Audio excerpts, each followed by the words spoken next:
Paano kaya ako pag tumanda na ako? Ano kaya ang mga gagawin ko? Boring na ba ang buhay sa mga panahon na yun? Ano kaya ang pwede kong ihanda bago dumating ang araw na yun? Oo, buddy. Yan ang mga tanong na dapat ngayon pa lang ay pinag-iisipan na natin. Ayan. So, welcome muli sa ating Crazy at 50 channel. Mga ka-Crazy at 50, nandito tayo sa isang malawak na dagat. Dito po sa isang magandang probinsya. Hindi ko na po sasabihin kung nasan ako, pero nanyan, kita nyo at maririnig nyo ang mga alon. Minsan, kailangan natin talaga ng relaxation. Minsan, pwedeng sumakay kayo sa isang bus, papunta sa isang tahimik na lugar para makapag-relax. Ayan. So, habang nagre-relax, kailangan nating mag-muni-muni. Bulay-bulayin natin ang ating buhay. Saan ba papunta ang ating buhay? Paano ba natin ihahanda ang ating mga sarili sa susunod na mga chapters ng buhay natin? Ayan. So, pag-usapan natin, sabi dito, kung ikaw ay papalapit na sa retirement, minsan ba naiisip mo na to? Paano kaya ako pagtanda? Oo nga no, paano kaya tayo pag tumanda na tayo? Or, paano na kaya ang magiging setup pag dumating sa buhay na kailangan ko nang tumigil sa pagtatrabaho? Oo, retirement age, retirement time. Ano kaya yung mga bagay pa na naghihintay sa atin sa retirement age na yan? Okay, so today, pag-usapan natin ng 10 ways. 10 ways, ayan, 10 ways para mapaghandaan ang retirement. Ayan, ang ganda, di ba? Okay, so syempre, habang tayo ay nagmumuni-muni, isipin natin, ano pa kaya yung mga naghihintay sa atin? Ano pa kaya yung mga pwede nating gawin? Ayan, oo, ano ba yung pwede nating gawin? Okay, so, wala mo nang iba pang palabok. Nandito na ang number 1. So, ito ay 10 ways or 10 ways para mapaghandaan ang retirement. Number 1, simulan kahit maliit. Ayan, start with small. Great things come from small beginnings. Ayan, so simulan kahit maliit, alin daw? Hindi kailangan malaki agad. Ang mahalaga, may sinimulan ka. Kahit konting ipon, ayan, buwan-buwan, malaking bagay sa paglipas ng panahon. Ayan, mga ka-Crazy at 50, mga viewers naming mahal, pwede na kayo magsimula muli ngayong taon na ito. Simula ng taon, simulang buwan, ayan, pwede nang mag-start. For example, meron kang biniling piggy bank, yung favorite color mo, kunwari kulay red, ayan. Ayan, simulan mo na. Ayan. Merong uso ngayong ipunan system, no? Kung ano daw date, nung araw na yon, for example, January 1, hulog mo na, piso. January 2, 2 piso. January 3, of course, 3 piso. Hanggang sa bawat araw, 4 pesos, 5 pesos. Pag nag-31, 31 pesos din. So, mula January hanggang sa December. At according sa anak ko, ito daw ay parang magto-total ng 40,000. If I'm not mistaken, 40,000 plus. So, ang ganda, di ba? Sa December, may 40,000 ka. Simulan mo na yan. So, for example, sa unang taon, may 40,000 ka. Sumunod na taon, meron kang 80. Nakalimang taon ka. O, di ba? 4 times 5. So, meron kang, alam nyo na yan, 200,000. So, sa simula, napakaliit lang. Pero anumang maliit, kapag inipon, lumalaki. Ayan din ang payo ko sa sarili ko. Kaya gagawin ko rin yan this year. Okay, so number 1 yan. Ay nga, diba, sa paglipas ng panahon, ito ay lumalaki. Mayabong na yan. Marami na yan. Ayan. Okay, so number 2, ihiwalay ang retirement fund. Ayan.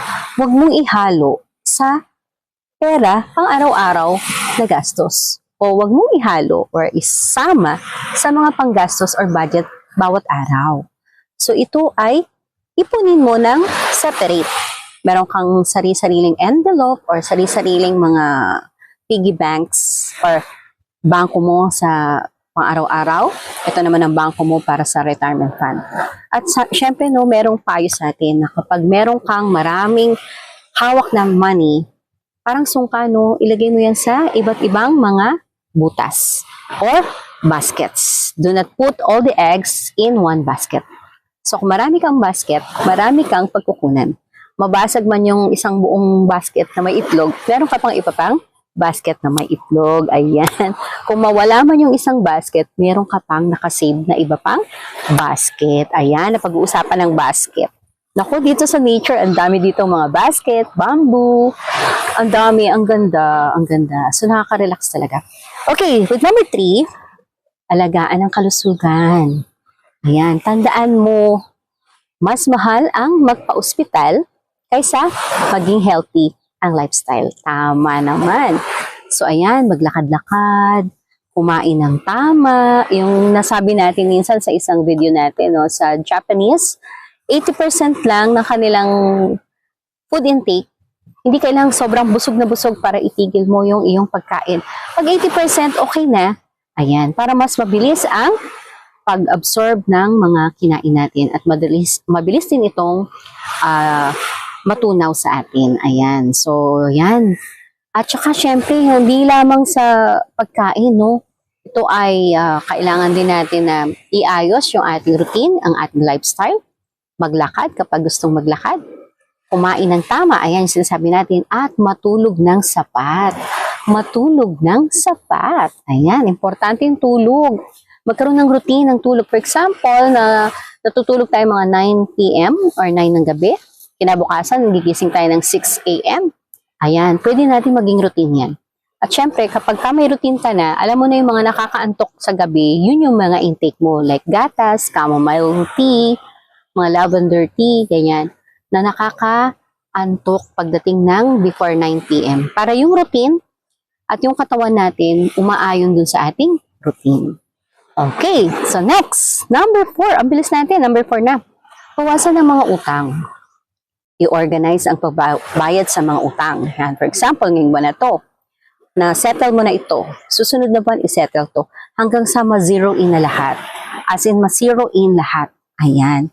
So, retirement is about freedom, hindi stress. Unti-unting tapusin ang utang para mas magaan ang buhay.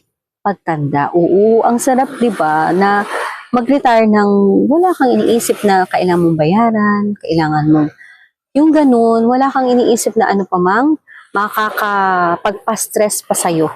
Ayan, so yan, bawasan ang mga kailangang bayarin. Okay, so number 5, magkaroon ng extra income. Ayan, kung meron ka ng trabaho ngayon, dagdagan mo pa.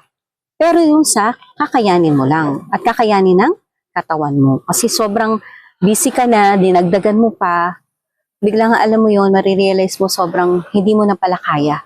Kasi sobrang dami lang nasa plate mo, diba? Hindi mo kaya i-juggle ang mga bagay-bagay. So, kailangan din, ayan, nabanggit natin yan sa 7 Habits of Highly Effective People, you have to be balanced din. So, magtira ng mga space para sa sarili din, para hindi naman ganun kabigat. Pag halimbawa, itong trabaho mo na to, dahil alam mo na yon, kabisado mo na, kayang-kaya mo na, magdagdag ng isa, paunti-unti. Pero yung hindi ka mahihirapan, yung kailangan lang na yung kaya lang. Yung kaya lang. Ayan, okay. So, kasi pag nagdagdag ng income, dagdag din ng savings. Ayan. Okay. Number 6, matutong mag-budget. Ayan. Hindi sa dami ng pera na susukat ang ginhawa. Kundi sa galing mo itong hawakan. O sa galing mong hawakan ito. Ayan. So, ibig sabihin, yung disiplina sa pagbabudget, disiplina sa for example, may mga envelopes ka, 10 envelopes yan. So, may envelope ka para sa budget sa pagkain, sa groceries, sa bills, sa baon ng mga bata, sa allowance, yan, sa maintenance, ano pa, sa mga hospitalization, ganyan, yan. Sa lahat ng mga envelopes na yan, you have to be disciplined kung ano lang talaga ang gagastusin mo for each envelope.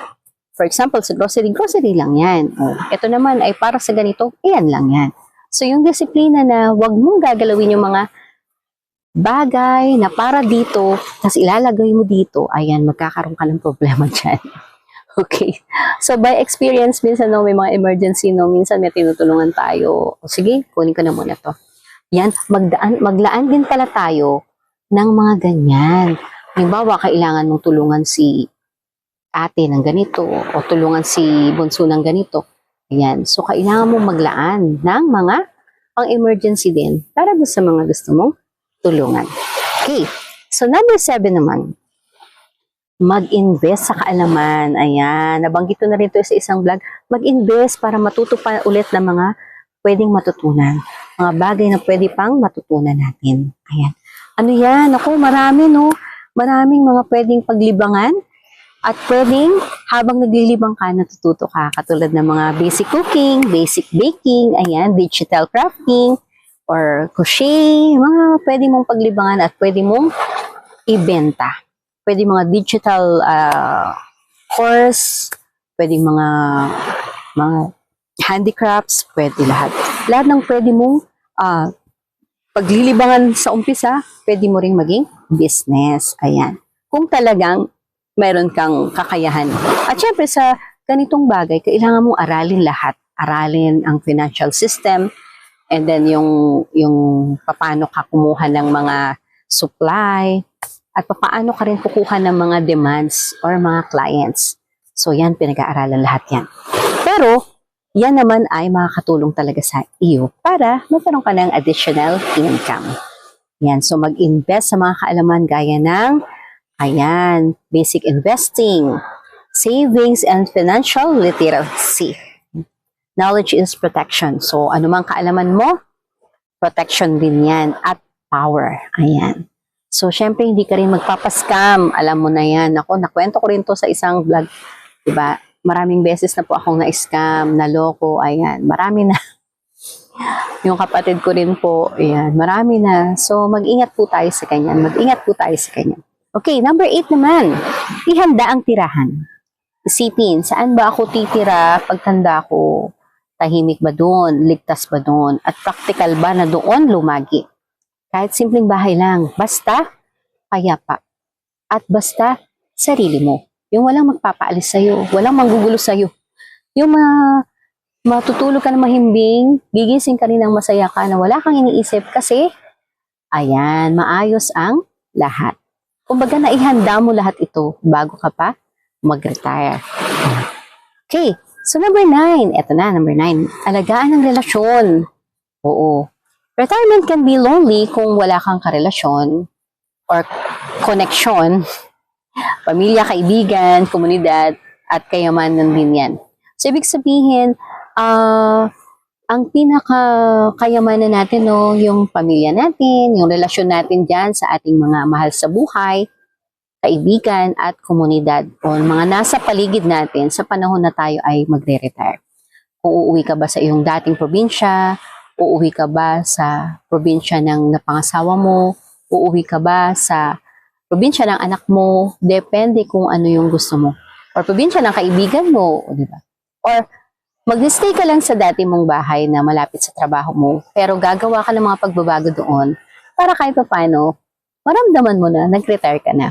Wala ka ng desk para sa work mo, di ba? Or wala ka ng corner na ginagamit mo para sa dati mong work. Gagawa kang ng bago mong corner para sa panibagong yugto or chapter ng buhay mo. At yan yung retirement age or retirement time. At yan, number 10 finally, magkaroon ka ng purpose. Oo. Retirement is not the end. It's a new chapter. Hanapin ang dahilan kung bakit kagigising araw-araw. Bakit ka ba bumangon ulit? Diba? Para saan ka bumabangon? Ayan. Bisyo man yan, advocacy, or pagtulong sa iba. Ayan. Kailangan nating mag-retire nang may plano. Ano bang goal natin pagkatapos nating mag-retire sa isang mahabang paglilingkod or mahabang serbisyo? Ano ba ang ating goal? Ano ba ang ating plano? Ano ba ang gusto nating makita pagdating pa ng retirement natin? Yan. So, ibig sabihin ito ay nangangahulugan na inihahanda mo ang sarili mo ng maayos lahat, organize lahat at alam mo na hindi ka mai-stress pagdating ng retirement. So, ayan na, marami tayong diniscuss. Uulitin natin ha. 10 mga paraan yan para ang retirement mo ay maging mas masaya. Simulan sa maliit, anumang bagay na gusto mong gawin. Simulan sa maliit, ano yan? Konting ipon. Para meron kang natatabi at magagastos pagdating ng retirement. Ihiwalay ang retirement fund. Ayan. So, kailangan mong ihiwalay ang gastos mo sa araw-araw at ihiwalay mo ang savings mo para sa retirement or future. Alagaan ang kalusugan. Ayan, nagre-review na ako. Bawasan ang mga utang. Magkaroon ng extra income. Matutong mag-budget. Mag-invest sa bagong mga kaalaman. Aralin daw ang mga bagong techniques ngayon. Marunong ka mag-AI. Sige, tingnan mo. At paano ka makikinabang sa lahat ng bagong technology ngayon. Ayan. At syempre, ihanda ang titirahan or titirhan. Titirahan. At alagaan ang relasyon sa kahit sinong mga naging bahagi ng buhay mo. At syempre pa, sa bandang huli, gagawan mo pa rin ng panibagong purpose ang buhay mo kahit na ikaw ay retired na. O diba, ang saya nun.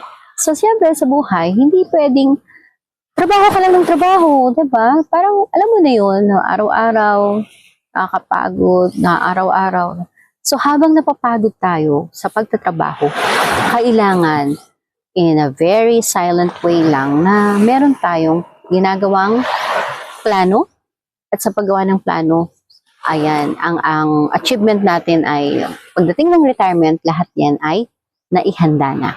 Lahat yan, ang savings, ang bahay mo, titira ka ba sa tabing dagat, gaya nito. Naku, ang ganda dito, no?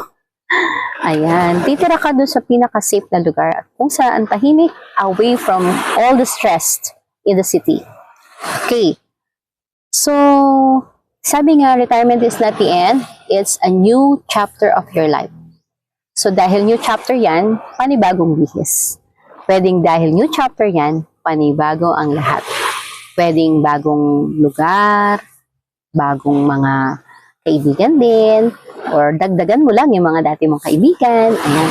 Yung makaka-relate sa'yo, kasi alam mo yun, ikaw ay nasa age na kung saan kailangan mo ng tahimik, pero yung mga kaibigan pa rin na pwede mong makasama sa retirement age. Ayan. So, hindi mo kailangang maging perfecto ang plano mo. Ang mahalaga ay may direksyon. Oo, may direksyon, diba? At ito ay dapat mong simulan. Ngayon pa lang, simulan natin. Ngayon pa lang, simulan na natin. Para pagdating ng panahon, ang retirement mo ay payapa. May saysay at masaya. Ayan, yan ang pinakagusto natin. Ang layunin natin sa buhay ay maging masaya. Ano man ang kalagayan natin, retirement man yan. Pero syempre dahil sa nakakaedad tayo ay nasa 50s na or over 50 na, kailangan nating ihanda ang ating sarili sa lahat ng pwede pang mangyari, lalong-lalo na sa retirement. Ano ba yung gusto mong pagbisibisihan sa retirement? Ano ba yung mga favorite things na hindi mo nagagawa dahil sobrang busy ka sa iyong mga trabaho ngayon? Ayan. Ano mga favorites mo? Alam mo ako, dati, mga nilista ko sa bucket list. Gusto kong panoorin lahat ng mga favorite movies ko. Lalo na yung favorite actress ko. Ayan. So, nililista ko yan isa-isa. Yan. Ano pa? Gusto kong bisitahin kung saan ako lumaki. Ayan. Mula nung bata ako. Mula nung age na kung saan meron na akong core memory. Gusto kong bisitahin yan. Yan. Yung lugar na yan. Saan kami naglipat-lipat ng bahay. O saan yung mga eskwelahan ko. Ayan. Masaya yan. At syempre, gusto ko rin na sumubok ng mga bagong hobbies. Ayan, sumubok ng mga bagong hobbies gaya ng gusto ko matutunan paano maging mahusay sa chess. Ayan, sa Scrabble. Ayan, gusto kong mag-bowling. Ayan, gusto kong mag-badminton. Gusto kong tumakbo-takbo sa isang marathon race. Ayan, gusto ko rin sumama sa mga or cost, yan. Ayan, gusto ko yan. Gusto ko subukan yan. Tapos gusto ko rin magkaroon ng volunteering once in a while do sa mga pwedeng puntahan na pwedeng tulungan ng mga organization, pwedeng hospital, pwedeng yan. Sa retirement, no, habang gumagawa ka ng meaningful life sa retirement, gumagawa ka rin ng pagre-reach out din sa mga pwedeng maging mas makabuluhan pa ang buhay. Yan, sa pagtulong natin sa iba. Ayan. So yan o, ang daming pwedeng gawin during retirement days. At talagang magsasawa ka dito dahil marami ka ng panahon. Ang gagawin mo na lang, i-schedule mo na lang ang lahat ng yan. Ayan. So pwede ka rin na mamasyal sa lahat ng mga auntie mo. Diba? Na hindi mo nadalaw noon. Yan, pwede mong puntahan. Kung meron silang siyam na magkakapatid, isa-isahin mo yan. Yan. Kung nandyan pa silang lahat. Gusto ko rin yan. At syempre gusto ko rin dumalaw din sa mga, alam mo yun, ng mga lugar na kung saan may magandang memory ka na naaalala, lalo na nung bata ka. Ayun kasi, alam mo yun, nostalgia sa atin. At habang iyon ay nostalgia, naaalala mo yung mga masasayang memories na yan, di ba? At yun din ang dadalhin mo, di ba? Habang ikaw ay naririto. At sa paggawa mo niyan, nagiging mas meaningful ang iyong retirement days. Yan. Ayun naman ang layunin ng buhay. Kailangan maging masaya, maging simple, maging tahimik, at ang pinaka-ultimate goal natin ay maging organized tayo para maging mas masaya ang puso natin at mas makalma ang ating isipan. Sa ating buhay na napakaikli, kailangan natin na iayos ang lahat para walang chaos. Iayos ang lahat para walang problema. Happy lang. Katulad ng dagat. Kalma lang. O, diba? Ang sarap dito, no? Kasi dito kasi parang kahit sumigaw ka, wala magagalit. Ayan, hindi gaya ng magulupang mga bagay-bagay sa ating trabaho. Marami pang kailangang ayusin. Pero, ang lahat ng mga ginagawa natin sa ating trabaho sa ngayon, habang tayo ay hindi pa retired, tayo ay nakikinabang at pinakikinabangan ng ating mundong ginagalawan. Bakit? Lahat ng contribution natin ngayon, kayo po dyan, ay napakahalaga sa ating lipunan. Kung ikaw ay isang doktor, isang arkitekto, isang nurse, isang teacher, yan, isang digital designer, or ikaw ay isang karpentero, ikaw ba isang bombero, o ikaw ba ay isang pulis, o ikaw ba isang flight attendant, ikaw ba ay isang government employee, ayan, or ikaw ba ay isang sekretarya, lahat ng yan, lahat ng roles na yan na ginagampanan nyo sa buhay nyo ngayon, yan ay napakahalaga.